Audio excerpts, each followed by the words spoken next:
दोस्तों, भगवान श्री कृष्ण के अनुसार 3 प्रकार का भोजन विष के समान होता है। ऐसा भोजन आयु को कम करने वाला और व्याधियों को उत्पन्न करने वाला होता है। ऐसा भोजन मनुष्य को कभी नहीं करना चाहिए। इस भोजन को ग्रहण करने मात्र से उसके जीवन में दुर्भाग्य आने लगता है और उसे दरिद्रता में जीवन व्यतीत करना पड़ता है। पुराणों में ऐसे कई प्रसंगों का वर्णन मिलता है कि जिस भी मनुष्य ने ऐसा भोजन किया है, उसे अपनी संपत्ति और सुख से हाथ धोना पड़ा है।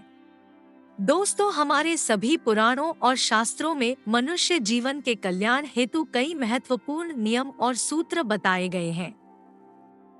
इन नियमों का पालन करके मनुष्य संसार के सभी भौतिक सुखों को आसानी से प्राप्त कर सकता है और अपनी आयु को भी बढ़ा सकता है, अर्थात वह लंबी उम्र को प्राप्त कर सकता है। यह रहस्यमय बातें केवल आपको हिंदू धर्म के पुराणों में प्राप्त हो सकती है, जिसे आज का विज्ञान भी मानने लगा है। प्राचीन समय में ऋषि मुनि हजारों वर्षों तक जीवित रहते थे। उनकी लंबी आयु के पीछे जो जीवन शैली और सूत्र थे, उसी का वर्णन पुराणों में किया गया है, जिसके बारे में आज हम आपको बताने जा रहे हैं। हिंदू धर्म में 18 महापुराण हैं और उन्हीं में से गरुड़ पुराण एक महान ग्रंथ माना जाता है। गरुड़ पुराण में समस्त ऋषियों का ज्ञान संग्रह तथा भगवान श्री कृष्ण और गरुड़ जी का संवाद लिखा गया है। भगवान श्री कृष्ण ने गरुड़ जी को जीवन और मृत्यु के संबंध में बहुत ही महत्वपूर्ण ज्ञान दिया है। मनुष्य का जन्म कैसे होता है, वह पाप और पुण्य क्यों करता है, पाप करने के बाद उसे कौन सी सजाएं मिलती हैं, मृत्यु से पूर्व कौन से संकेत मिलते हैं, मृत्यु के बाद आत्मा कहां पर जाती है तथा नरक लोक कैसा है, आदि प्रकार के विषयों पर भगवान श्री कृष्ण ने गरुड़ जी को ज्ञान दिया है। इसके साथ ही भगवान श्री कृष्ण ने गरुड़ जी को गृहस्थ जीवन संबंधी आचार विचार, भोजन संबंधी नियम, स्नान आदि कार्यों की विधि तथा नाना प्रकार के रोगों के उपचार भी बताए हैं। आज हम आपको गरुड़ पुराण तथा विष्णु पुराण आदि ग्रंथों में बताए गए भोजन के संबंधी जो महत्वपूर्ण नियम बताए गए हैं, उन्हीं के बारे में बताने जा रहे हैं। प्रत्येक मनुष्य को किस प्रकार से भोजन करना चाहिए, भोजन करने से पहले कौन सा मंत्र बोलना चाहिए, किस प्रकार का भोजन त्याज्य और अशुभ होता है, किस प्रकार का भोजन करने से आयु में वृद्धि होती है तथा भोजन समाप्त हो जाने के बाद क्या करना चाहिए आदि के बारे में भगवान श्री कृष्ण ने उपदेश दिया है। भगवान श्री कृष्ण के अनुसार इस संसार के प्रत्येक देहधारी प्राणी को अपने शरीर को चलायमान रखने के लिए भोजन करना अनिवार्य है। भोजन से ही मनुष्य को ऊर्जा प्राप्त होती है और उसी से उसके शरीर को शक्ति मिलती है। भोजन से ही बल, वीर्य, बुद्धि, तेज आदि प्राप्त होते हैं। इसीलिए मनुष्य को नित्य भोजन अवश्य करना चाहिए। किंतु भोजन करते समय मनुष्य को शास्त्रों में बताए गए महत्वपूर्ण नियमों का पालन भी अवश्य ही करना चाहिए। शास्त्रों में बताए गए नियमों के अनुसार भोजन करने वाला मनुष्य दीर्घायु हो जाता है, साथ ही उसे सुंदर रूप की भी प्राप्ति होती है। शास्त्र नियमों का पालन करते हुए भोजन करने से समस्त देवी देवता भी संतुष्ट होते हैं और आशीर्वाद प्रदान करते हैं। साथ ही मां अन्नपूर्णा तथा देवी लक्ष्मी की भी कृपा मनुष्य पर बनी रहती है, जिससे उसे जीवन में कभी धन और धान्य की कमी नहीं रहती है। श्री कृष्ण ने गरुड़ जी को 3 प्रकार के भोजन के बारे में बताया है, जो मनुष्य को कभी खाना नहीं चाहिए। ऐसा भोजन मनुष्य के शरीर में रोग उत्पन्न करता है, उसके शरीर के अंगों को क्षीण तथा कमजोर बनाता है और ऐसा व्यक्ति जवानी में ही बूढ़ा दिखाई देने लगता है। ऐसा भोजन श्राप के समान ही होता है, जिसका ग्रहण करने से व्यक्ति को शारीरिक तथा मानसिक परेशानी का सामना करना पड़ता है। श्री कृष्ण के अनुसार ऐसा श्रापित भोजन केवल प्रेतों के लिए होता है। यदि मनुष्य भूल से भी ऐसे भोजन को ग्रहण कर लेता है, तो कम समय में ही मृत्यु को प्राप्त हो जाता है। भोजन शुरू करने से पहले मनुष्य को क्या करना चाहिए? भगवान श्री कृष्ण कहते हैं, मनुष्य को हमेशा अपने 5 अंगों को साफ करके ही भोजन करना चाहिए। दोनों पैरों को तथा दोनों हाथों को और अपने मुख को जल से अच्छी तरह से स्वच्छ करके ही भोजन करना उचित होता है। इससे मनुष्य के शरीर से रोग दूर रहते हैं और व्यक्ति दीर्घायु बन जाता है। स्वच्छ अवस्था में भोजन करने से शरीर में रोग निर्माण हो सकते हैं। भोजन को ईश्वर मानकर पूरे सम्मान के साथ शरीर को स्वच्छ करके ही भोजन करना श्रेष्ठ होता है।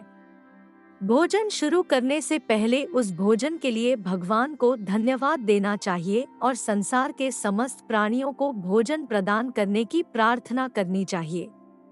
इस प्रकार से अन्न देवता को प्रणाम करके भोजन करने से मनुष्य को कोई पाप नहीं लगता है। श्री कृष्ण कहते हैं, मनुष्य को भोजन करते समय अधिक वार्तालाप नहीं करना चाहिए। प्रथम 3 निवाले ग्रहण करते समय बोलना नहीं चाहिए। जब मनुष्य गुस्से में हो तब उसे भोजन नहीं करना चाहिए। रोते हुए अथवा हंसते हुए भी भोजन करना अनुचित होता है। इससे शरीर में विकार उत्पन्न होते हैं। मनुष्य को शांत मन से ही भोजन ग्रहण करना चाहिए। भोजन करते समय शोक नहीं करना चाहिए। भोजन के लिए गलत बातें नहीं कहनी चाहिए और भोजन बनाने वाली स्त्री का कभी अपमान नहीं करना चाहिए। भोजन बनाने वाली स्त्री का अपमान करने से मां अन्नपूर्णा नाराज हो जाती है। अब जानते हैं भोजन करने की सर्वोत्तम स्थिति और दिशा कौन सी है। भोजन करने की सर्वोत्तम स्थिति के बारे में बताते हुए श्री कृष्ण कहते हैं, जमीन पर बैठकर भोजन करना ही श्रेष्ठ होता है। इससे शरीर के अंदर की ऊष्मा पृथ्वी में प्रवेश करती है और भोजन अच्छी तरह से पच जाता है। बिस्तर पर बैठकर भोजन करने से मनुष्य के शरीर में रोग उत्पन्न होते हैं और उसकी आयु कम हो जाती है। साथ ही दहलीज पर बैठकर भी भोजन करना अनुचित होता है। इससे देवी लक्ष्मी रूठ जाती है। हथेली पर रखकर अथवा चलते हुए भोजन करने से मनुष्य के जीवन में दरिद्रता आती है और उसके धन का नाश हो जाता है। भोजन करते समय दिशाओं का ध्यान रखना भी आवश्यक होता है। कभी भी दक्षिण दिशा में मुख करके भोजन नहीं करना चाहिए। भोजन करने के लिए सर्वोत्तम दिशा पूर्व और उत्तर ही मानी गई है। इस दिशा में मुख करके भोजन करने से उत्तम स्वास्थ्य की प्राप्ति होती है।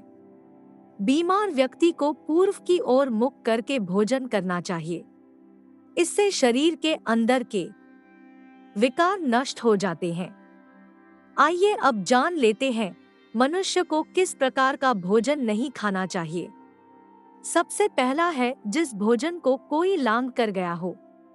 भगवान श्री कृष्ण कहते हैं, जिस भोजन के ऊपर से कोई पैर रखकर चला गया हो अथवा कोई व्यक्ति भोजन को लांघ कर गया हो, ऐसे भोजन को कभी खाना नहीं चाहिए। ऐसा भोजन अशुद्ध हो जाता है। ऐसे भोजन को पशुओं को खिला देना चाहिए। दूसरों के द्वारा लांघा गया भोजन खाने से मनुष्य की आयु कम हो जाती है और उसके शरीर में भिन्न भिन्न प्रकार के रोग उत्पन्न होते हैं। दूसरे प्रकार का भोजन है जिस भोजन में बाल निकला हुआ हो। गरुड़ पुराण के अनुसार यदि भोजन में बाल निकल आता है तो ऐसा भोजन त्याज्य हो जाता है। यदि अन्न में बाल निकलता है तो उसे ईश्वर को कभी प्रसाद के रूप में नहीं चढ़ाना चाहिए और न ही स्वयं खाना चाहिए। ऐसा भोजन प्रेतों को प्राप्त हो जाता है। तीसरे प्रकार का भोजन है दूसरों को परोसा हुआ। श्री कृष्ण कहते हैं, मनुष्य को दूसरों के लिए परोसा हुआ भोजन भी नहीं खाना चाहिए। जो मनुष्य दूसरों का भोजन छीन के खाता है अथवा किसी को बिना दिए ही स्वयं उस अन्न का उपभोग करता है, उससे देवी अन्नपूर्णा रुष्ट हो जाती है। भोजन सभी में बांटकर खाना चाहिए। दूसरों के हिस्से का भोजन करने से मनुष्य के पुण्य कर्म नष्ट हो जाते हैं। तो दोस्तों, भगवान श्री कृष्ण ने इन 3 प्रकार के भोजन को त्याज्य माना है। उम्मीद है आपको यह जानकारी पसंद आई होगी। वीडियो को लाइक जरूर करें और कमेंट में जय श्री कृष्णा और जय मां अन्नपूर्णा अवश्य लिखें। साथ ही चैनल को सब्सक्राइब करना न भूलें। आप सभी का धन्यवाद।